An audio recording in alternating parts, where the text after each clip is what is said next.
Welcome back to the channel, everyone. If you're watching this on July 28th, that means that the Legend season just recently ended for you guys last night.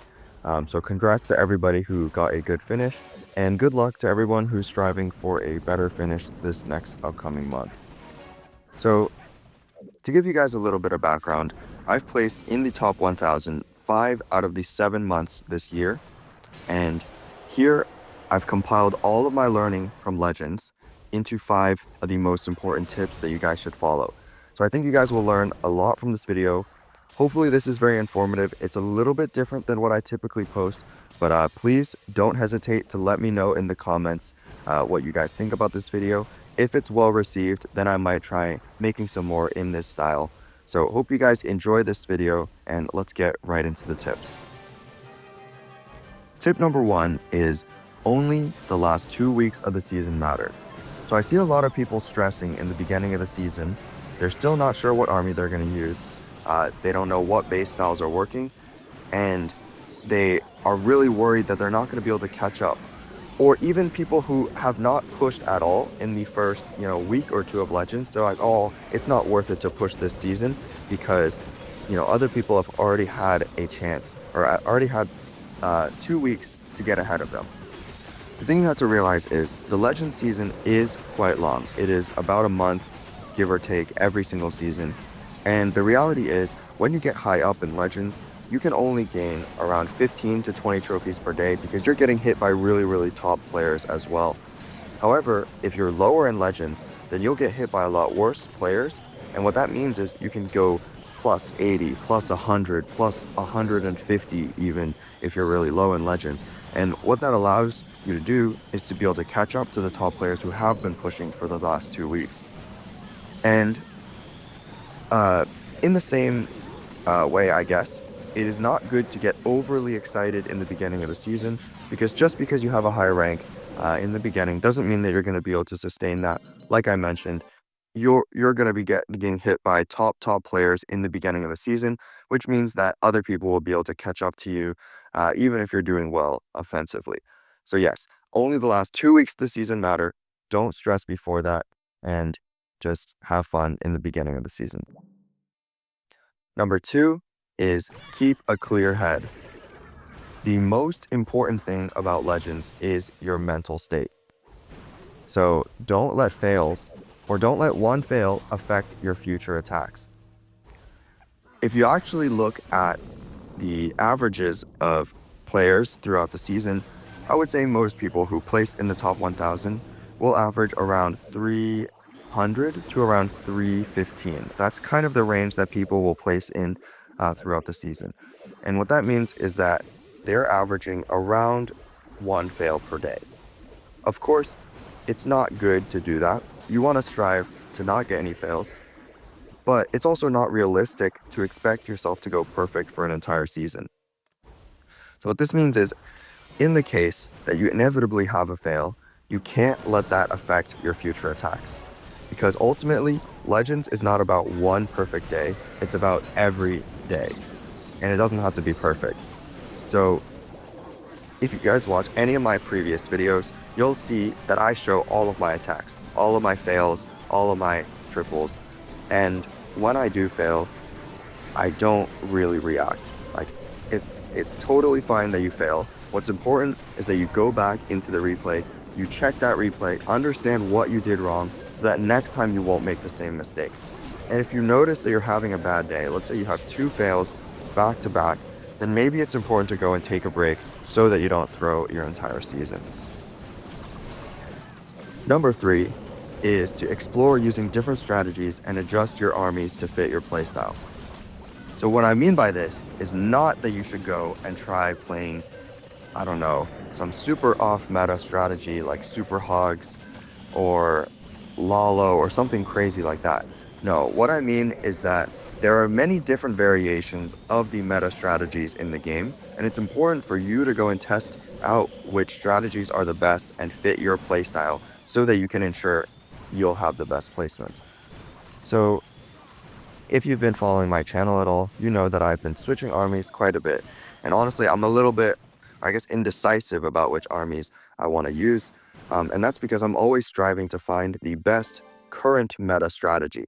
And I think it's pretty important to do that. And what I mean by that is you should make small adjustments to your army that make sense, that can help you in uh, making that army more powerful and more meta at the current moment.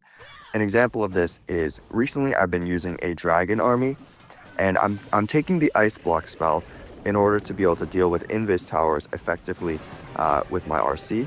But in some cases, when the bases are not invis, then what I use the ice spell, or sorry, before I added the ice hound, I didn't really have anywhere to put the ice spell. So that's why I decided to add in ice hound, and that way I can put in the ice hound, I can ice block the ice hound, and it will tank a lot of HP in the middle of the base for your dragons. I didn't really see a lot of people using that, but after testing it out a lot in friendly challenges, I realized that it was very, very strong and is a very underrated tip. Additionally, another thing is you guys might know that 2 seasons ago, I played double rage root riders with a single overgrowth. But after testing it out more, I decided to switch to Ace Again's army, the double overgrowth variant with no eternal tome. And I found a lot of success with that army. I placed top 180 in the world with that, and definitely was worth it for me to go and change to that army, um, obviously because it did very well for me. And tip number 4 is to build and tweak your own bases.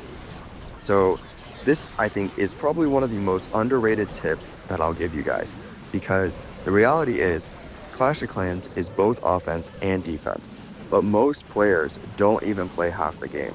It's very important to watch the replays that people hit, or how people hit your bases, and adjust your traps and certain buildings accordingly to defend those common entries. But if you guys don't know how to tweak your bases yet, or you don't know how to build, an option is getting a Legend subscription. Obviously, I run my own Legend subscription. I'm currently building alongside PJ and Tapin, and we run the Saturn subscription. We offer top tier Legends bases almost every day. We'll post around 25 to 30 bases per season, and all of these will be custom builds that are tested and tweaked by us. So if you guys are looking for a place to find really, really top meta bases, please consider subscribing to us, and we're really trying to provide the maximum value to you guys. Alternatively, if you want other base subs, I would also recommend Dima and Wolfie. I think that Dima and Wolfie are two of the best builders in the game, and if you guys, for whatever reason, don't want to support us, then those are two other good choices that I would recommend. And the last and final tip, this is kind of something you guys might not want to hear, but unfortunately, the best and only way to place well in Legends is to be good at offense. If you look at the top players in the world, all of them have a very, very consistent offense. And unfortunately, even though defense is half the game, it is at a certain point luck-based. At the top levels of the game, if you're facing players in the top 100 in the world, it's going to be very, very difficult to defend, just because those people are actual pros at the game. And it's going to be, very difficult to find any defenses. So when you do get lucky with your matchmaking, you need to make sure that, one, your bases are good enough to be able to defend against players that are not so good, and second, that you're able to gain trophies on your losses on defense. And the only way to do that is to go very consistently positive on offense. So this is a bit of a, I guess, obvious tip, but at the same time, I think a lot of people are fooling themselves a little bit, and they believe that they're entitled to a top rank, even though they're averaging 285 on offense. I think, like I mentioned in one of the earlier tips, I think on average, players who reach top 1,000 in the world will average roughly 310, maybe 300, maybe 315 on average throughout the course of a season. So if you guys check your stats and you're not there yet, then perhaps it might be an offensive issue, which is totally fine. I think it's good to be realistic and honest with yourself, and that way you know what aspects of the game that you need to improve in, and you're able to place well in the next season. I hope these tips are able to help you guys in the Legends season. Look forward to seeing all of your results in this next upcoming August season, and I'll see you guys in the next video.